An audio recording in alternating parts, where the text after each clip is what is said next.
my name is Maddie and I've actually created this video to serve the purpose of a university project which requires me to talk about visual arts education using the New South Wales curriculum. Now today the topic I want to be discussing is designing an effective HSC task, and the scholarly article that I'll be using to suggest effective teaching strategies is called Assessment in Visual Arts. I retrieved it from the New South Wales Department of Education and Training. So if you'd like that link, I'll include it in the information section below. Feel free to check it out. There were several challenges which I was confronted with when engaging in this assessment, but one significant one in particular was actually lack of resources. Generally speaking, well, at least among the resources that I had available to me, there are very few articles that have been produced regarding teaching visual arts and its content, and then again, specifically speaking, even less material available relating to teaching HSC content. The second point I really struggled with this assignment was actually the compatibility between the task and the content of the assignment. We were required to either use a Vodcast or a Wix website in order to discuss a scholarly article regarding to a topic of our choice, mine being designing an effective HSC task. Now I just thought it was a little bit weird that you would discuss a scholarly article and analyse it and discuss its main points using a Wix website or a Vodcast. A Wix website definitely isn't compatible with the task, but a Vodcast kind of is a little bit more, but it's still very not relevant to, it's not really, you're just gonna listen to me talk for 10 minutes, so sucks to be you, yeah. Anyway, as a result of there not being very many resources to use, what I've done is, in order to address the criteria of this assessment, I've decided to use an article which presents principles to use within course stages 4 and 5 of the New South Wales curriculum. Although the procedures are not necessarily exactly the same to those implemented in the Stage 6 course, the standard-based approach presented in this article can be modified to design effective assessment compatible with the Stage 6 requirements. The ideas and information presented in this article actually revolve around 3 main points. The first is, what should you consider when designing an assessment piece? The second is types of assessment you can use in the classroom, and the third is incorporating evaluation of learning throughout assessment and learning activities. Let's begin with my first point. What should you be considering when designing an assessment task? Well, first off, I think it's quite important to begin with a clear unit outline which is aligned with the HSC syllabus. There's certain unit outcomes which you're going to have to achieve within your subject and within your units. So that unit outline is really the pinpoint for every assessment piece that you will design, because it will be striving to achieve those unit outcomes within it. Secondly, create assessment pieces which are time manageable. I think that one's pretty straightforward. It basically just means if you only have 4 weeks for your students to complete a unit, then don't be giving them an essay, a folio, a major work, and all these things to complete. You need to be reasonable with how much time they have to actually complete the assessment, and yeah, that's pretty straightforward. Thirdly is you need to consider the resources which you have available. Resources will influence the type of assessment that you can actually give your students. For example, if you do not have a kiln, then maybe you're not going to be working with clay because you don't have a kiln. That one's again pretty straightforward.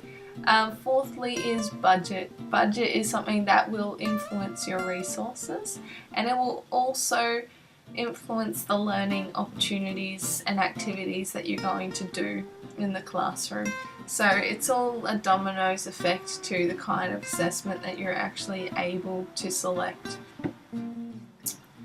Next is consider the learning activities you will do as a result of the chosen assessment. This point basically just says if you are working with paints, then in your learning activities you're probably going to be working with painting and techniques that you can teach the students in order to help them with their assessment piece.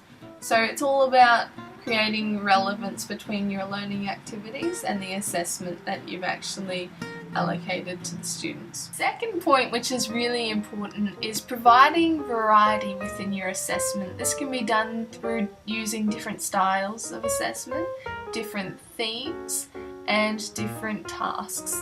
So in using different styles, that means you can do formative or you can do summative. Formative would be something like a piece which indicates the level that the student's at, such as a test or a major piece, and you base your mark purely on those things. Or you can do summative assessment, which is when you collect evidence over a period of time. So throughout the unit, the student's done several smaller pieces of work that goes into a folio, and that use that as an indication of where they're at and academically.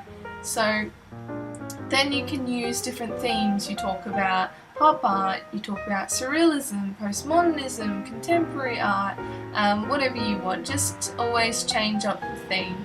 And then you can also use different assessment tasks. So don't always have them doing the same task but talking about a different topic. Don't always have them doing essays. You can do exams, folios like I mentioned earlier, a major piece, presentations, podcasts, Wix websites, and you can get the kids to work with a variety of different mediums. So you have painting, drawing, screen printing, sculpture, clay, installations. The world is your oyster. Hey, you could use oysters. That's a different medium. You could go for it. Go for your life. Whatever. Final point I want to talk about today is evaluation of learning through your units. So formal assessment pieces should always provide sufficient information regarding assessment to students. That means task sheets, that means criteria sheets, that means giving students whatever they need to know in order to do the best that they can. Assessment of learning should be happening constantly throughout the unit, whether that's informal or formal.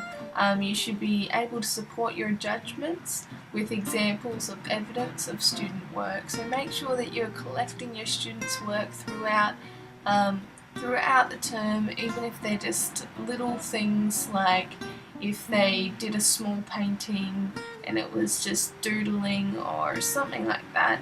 It can all contribute to being able to justify where that student's at in their personal competency. So the last thing that you should really be doing with your assessment is providing sufficient feedback to your students so that they are able to reflect on where they're at and they're able to take that information and apply it so that they can improve their skill set. That's all I wanted to talk about today. So just a quick summary of what we've covered. We've talked about what to consider when designing an assessment piece, types of assessment you can use in the classroom, and how to incorporate evaluation of learning throughout your assessment pieces. For those of you who are designing visual arts assessment pieces, I hope that these videos come in handy. I know that I've learnt a good basic structure and learned about the basic elements that you should be including when writing an assessment piece. And yeah, thanks very much for listening. See ya.